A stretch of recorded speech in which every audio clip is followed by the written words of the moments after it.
In this video, we're going to talk about character panel, paragraph panel, and manipulating and placing text. The first thing that we're going to do is we're going to look at the type tool. And if you click with the type tool, nothing happens. Notice I'm clicking and nothing happens, unlike other programs. Here you have to define your text box. You have to draw the text box and define it. Let me go ahead and define the full page here.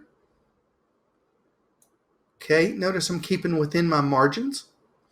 Anything within your margins should be text or logos. So the margins are here to protect your text and protect your logos. Anything outside the margins may or may not get cut off. So always keep your text inside your margins. Okay, so here I've got the box. I can double click and it will set my cursor for me. If I copy text and paste it in, it pastes it based on these settings here in your character panel. And if we remember, it is Helvetica condensed 11 with 15-point leading. It looks very nice and it works. The difference between placing and pasting.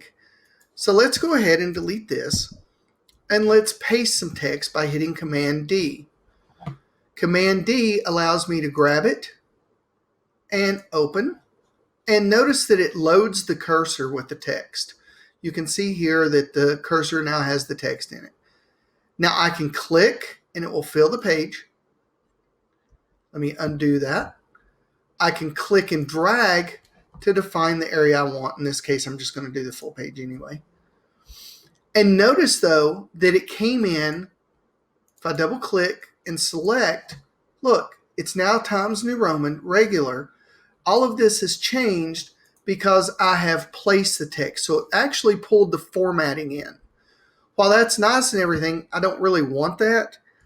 For the purposes of this demonstration, I'm going to paste my text in. But look what happened now.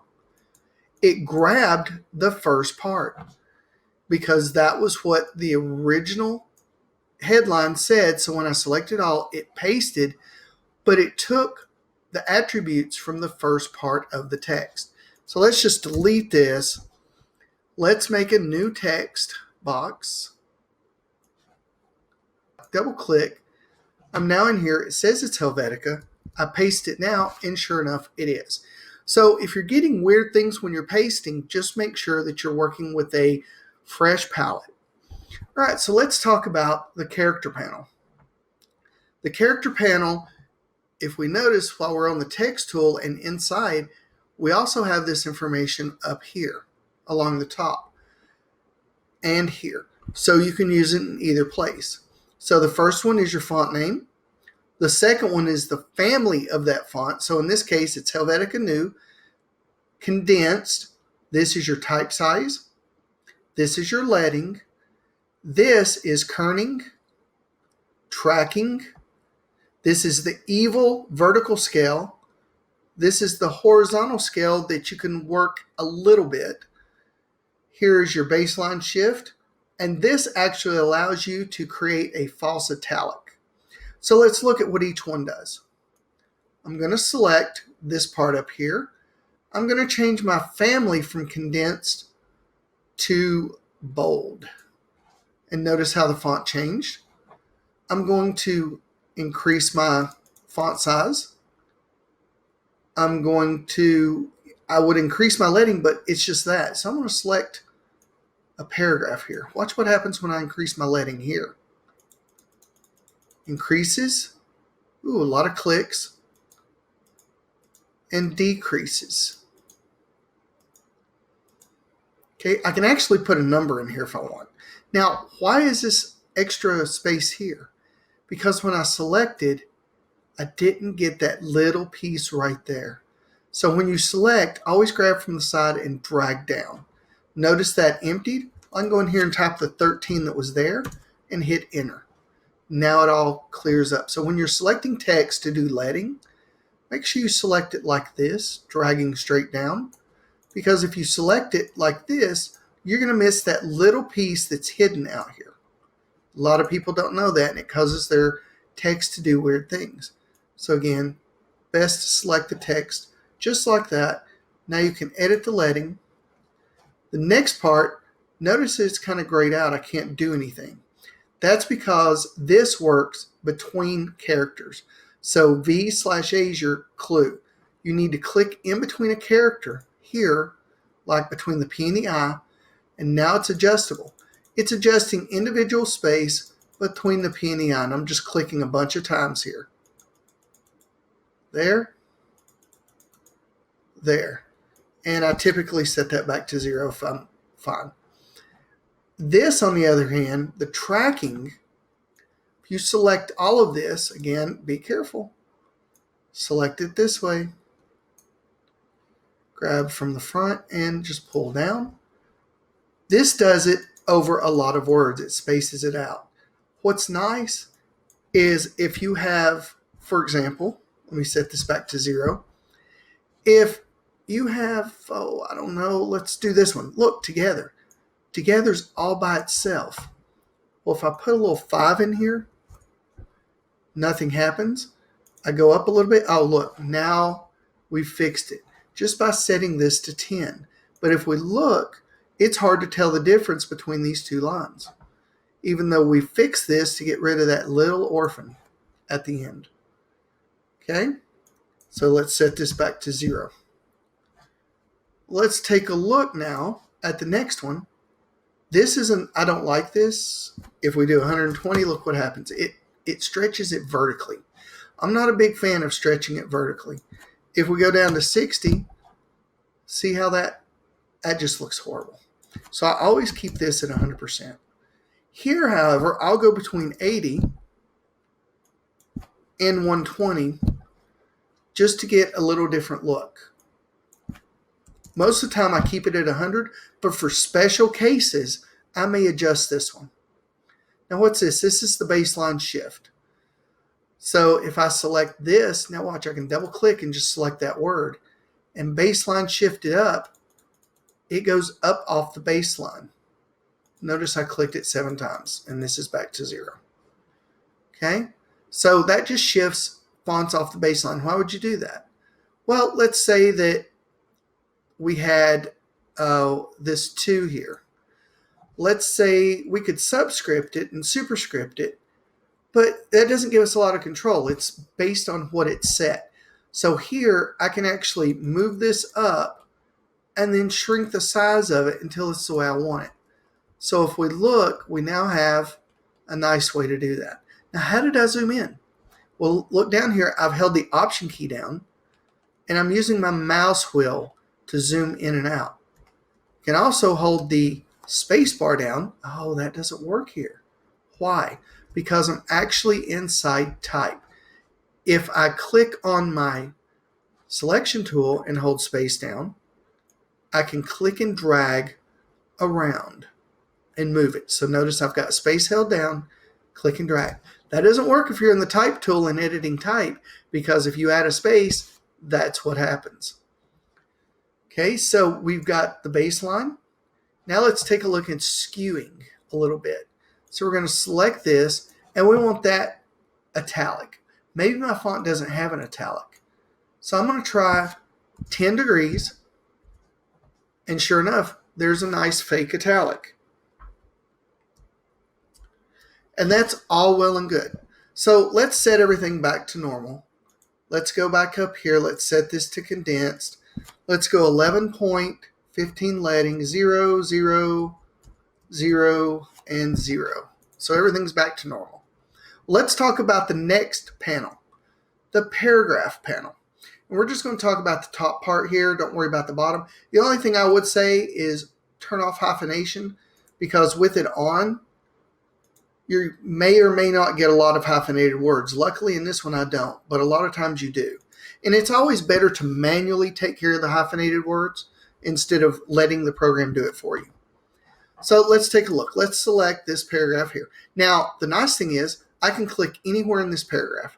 I don't have to click or select the entire paragraph for the paragraph panel to work.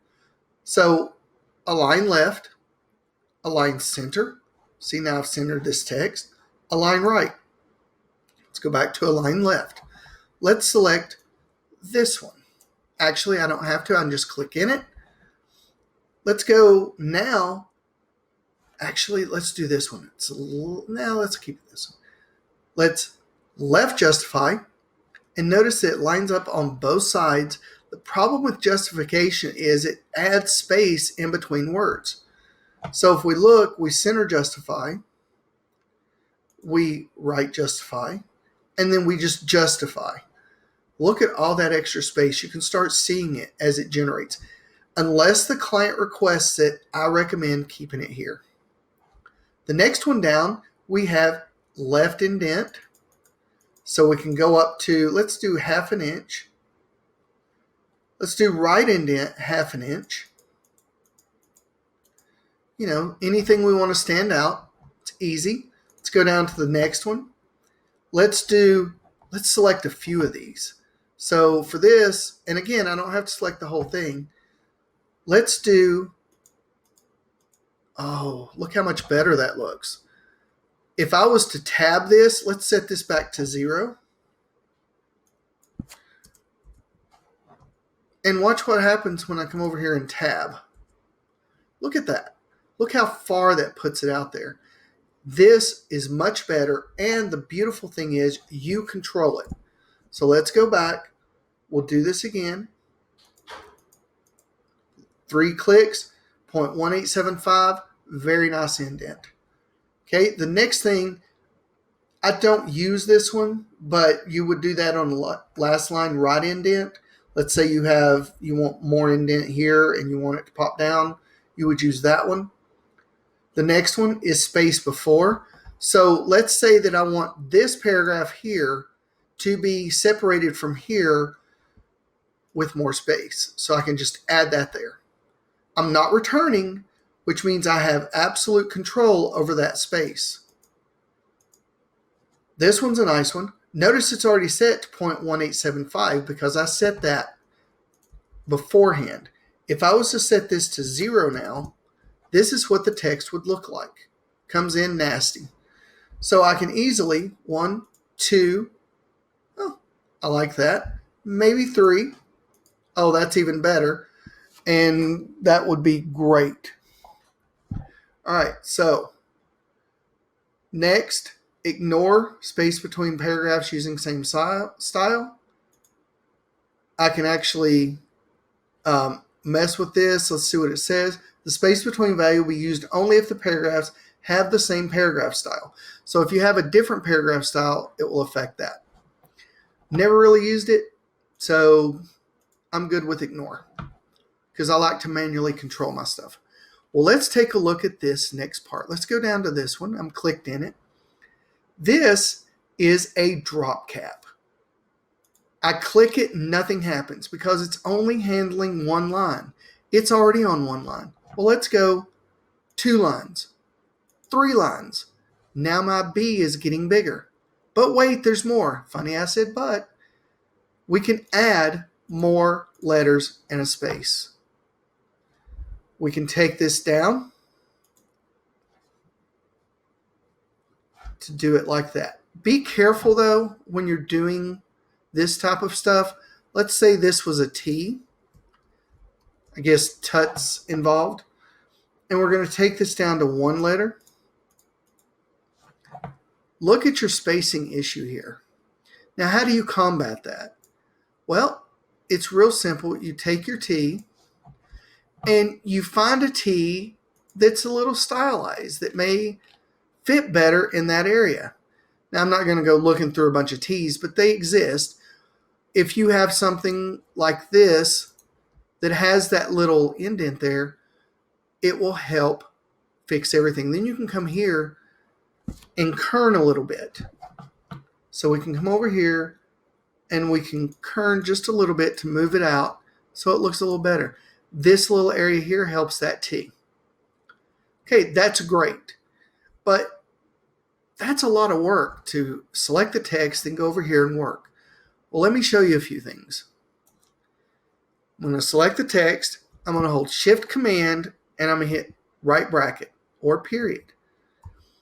If you do that, not right bracket, greater than. Shift Command period, greater than Shift Command comma is less than. It increases the text and it shrinks the text. But wait, there's more. Act Now, select a paragraph or a line of text or whatever. Option key, up arrow, decreases leading, down arrow, increases leading. If we select some stuff again, option right arrow increases your tracking, left arrow decreases your tracking. So you can get to where you can use the arrow keys and the option keys and the command keys and know what they do. Watch this. If I click here and I hold command key down and hit left, look, it goes between words. If I hold the shift key down, it actually selects a word at a time, just using the left and right arrow. So that's a few ways using key commands can help quickly improve your speed. I mean, is it better to sit here and go and select and come way over here or way up here and increase it like this? Or would you rather shift command, period, or the greater than sign, comma, lesser than? Much easier. Manipulating text, adding, subtracting leading. This is option arrows up and down. Option arrows right and left do tracking. If you're clicked between a word, option does kerning. So it depends on how you're working with it. And that is basically your character panel, your paragraph panel, and manipulating text.